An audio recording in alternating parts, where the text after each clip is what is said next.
Hey there, crew members, mission support, and subscribers.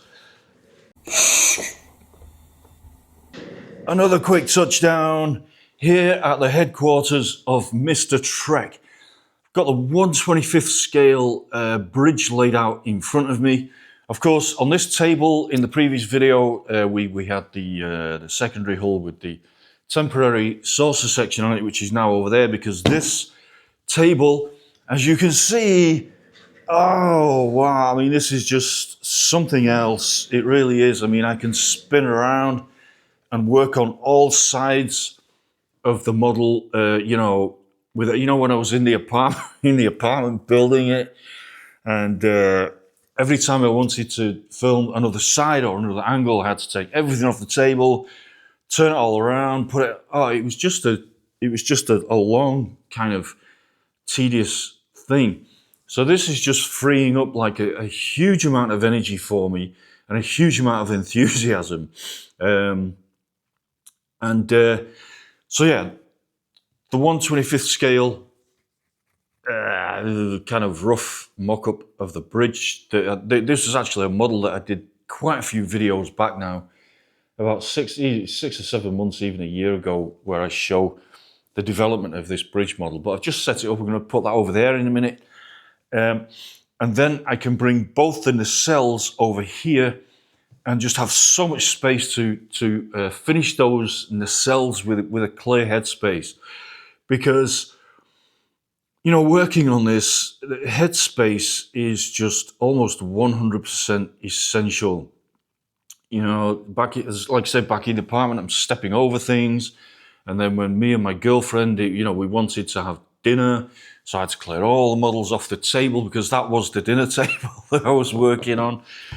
And eventually we actually ended up just, sitting on the floor eating dinner, stuff like that, because I just couldn't do it anymore. It's like, I've been working on this all day and I can't shift it all off. Anyway, going on.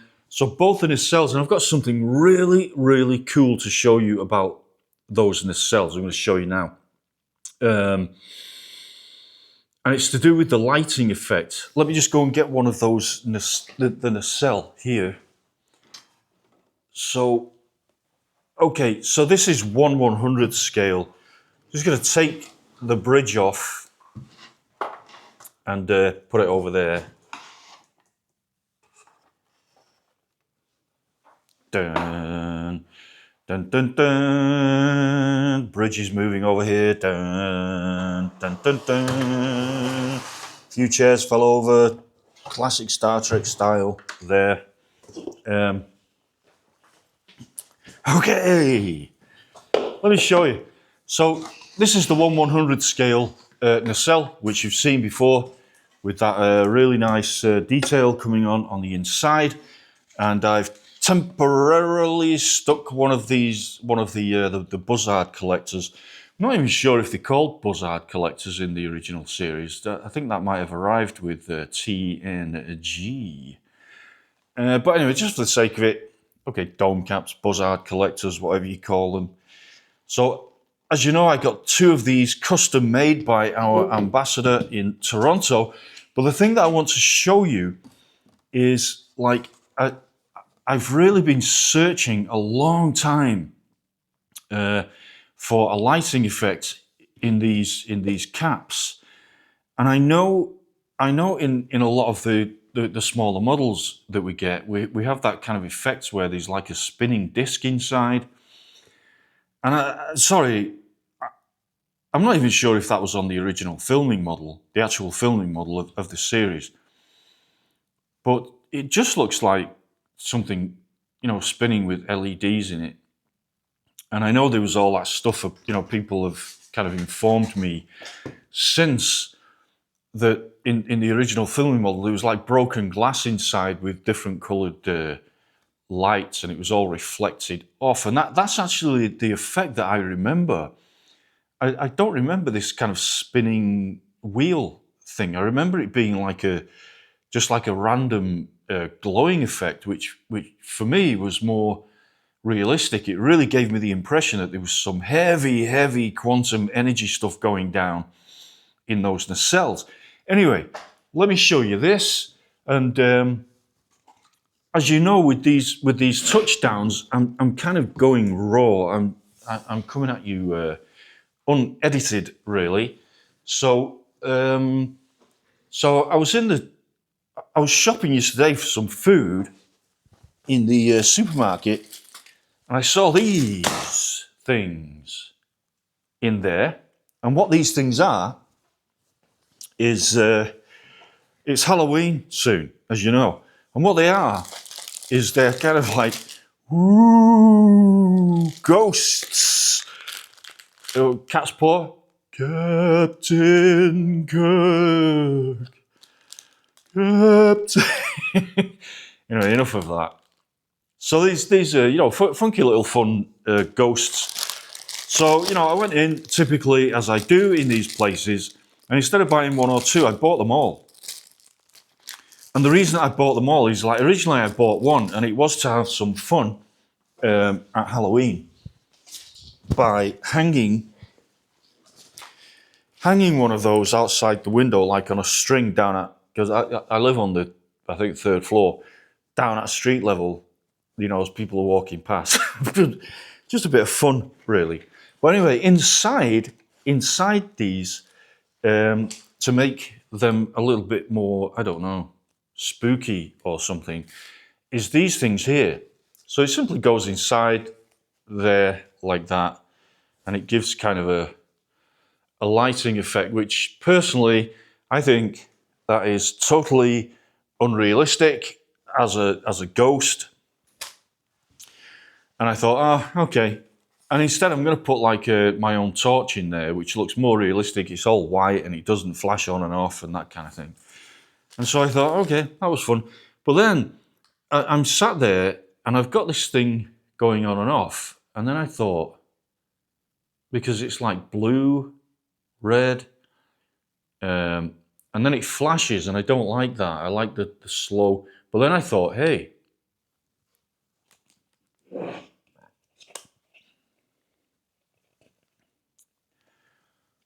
not sure if you can see that actually. Wait a minute. I'm just going to put both of them on the table with these LEDs inside, because when you get two of them going at the same time, that quick flash, the quick flashing becomes disguised, and it all just becomes this random kind of like green, red, blue color mix, which again I'm going to show you. So I went down to the shop, I went down to the store and bought all of them, like say, for these. So let me show you what these look like in the nacelle, and I'll turn the lights off so you can get more of a feel for that. And actually I didn't need to turn the lights off because it's giving good light, but can you see that effect there? I think that looks really, really cool, and I think it's going to look so powerful when both those nacelles are finished and they're in place on the model, and then we have this effect going on. I've got to admit, I'm really, really, I'm not happy with the quick flashing, but I do love the random color effect. And occasionally when they all just go into slow mode, you can kind of see that. But I think the quick flashing effect ruins it a little bit. So what I'm going to do is I'm actually using these just as a guideline. And when it comes to the time where the 1/100 scale model is finished, I'm actually going to find an electronics wizard and say, look, can you recreate this with colored LEDs, but with no quick flashing, with kind of slow, random, fading in, fading out thing. But I'm really happy about that. Let me take you behind the scenes, because another thing that I've done, so here we are behind the scenes. I've wrapped those lights in a rubber glove to further diffuse the effects, because without that rubber glove diffusing them already, we get like a kind of a disco light effect shining right on the front of that cap, which it just looks a bit silly, really. So let me know what you think about that, as opposed to this kind of spinning ring with LEDs. Personally, I just think that looks more kind of authentic as some, just like I said, some epic quantum power warp thing going on inside those nacelles. Let me know what you think in the comments section. So there is the big 1/100 scale side schematic, which I'm slowly turning into a blueprint. So that's not finished yet, but you can see how that's coming on. And right next to that, I've moved off that central table the model, the 3D model of the secondary hull there. Just loving this. This is really, really starting to take shape. And yeah, there's that 1/25th scale quick bridge setup, command module, and that kind of thing. Okay, the central table is now absolutely clear. For the rest of October, I'm going to focus on finishing both those nacelles with the effect in it. And then for the whole of November, I'm going to be mapping out on this table the absolute accurate 1/100 scale saucer section. And I honestly cannot wait to get into that. That is, it's just pure magic. I mean, the secondary hull and the nacelles and the dorsal is incredible, but the saucer section is just going to be pure magic with that 1/100 scale bridge, highly finished bridge on top of that. So can't wait for that. Thank you, patrons. Thank you, donations to my GoFundMe. And also thank you to those who just went that extra click and pushed the subscribe button. You are all super motivating and super appreciated. Thank you all so much for kind of being with me on this mission, because this is history, folks. It's never been done before. The entire interior of the 1701, that beautiful, what was it? Somebody described it, the Lady of the Stars. I love that description. Anyway, wishing you all an epic weekend, and thank you for watching, and I'll see you soon with the next video. Bye for now.